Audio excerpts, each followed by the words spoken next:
The person who's been a important mentor for me is my mother. Her name is Anita. And honestly, at first I started thinking about all the college professors I had, but without thinking about my mother, who got me here, I had to sort of think of that first. There's this great moment that sort of tells how I got here. So I had done fairly well in high school, took the SAT and so on, and I got this letter in the mail, and the letter said, apply to this program and you can spend the summer at a college somewhere around where you live.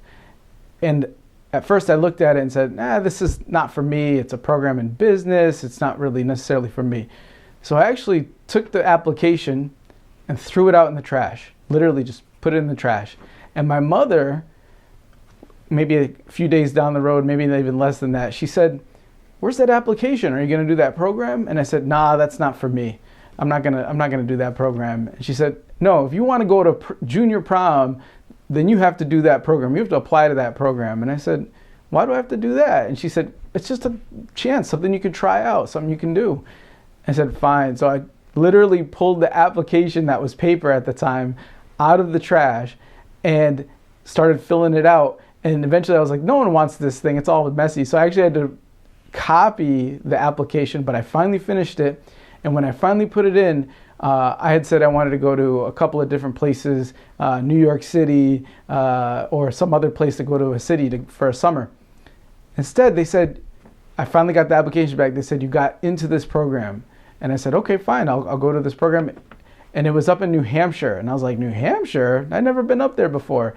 But I eventually went, made some great friends, made some great connections to people that were up there, and eventually finally went to school up there. I got admitted to the school that was up there in New Hampshire, and that's where I sort of got connected to some great professors that were up there, and finally sort of made my way down to where I am now. I finished my PhD recently, and sort of without that, filling out that application and my mother pushing me to move forward, then I might not be here where I am today. So that's sort of like the sort of my mother and how she sort of helped me to get where I am today.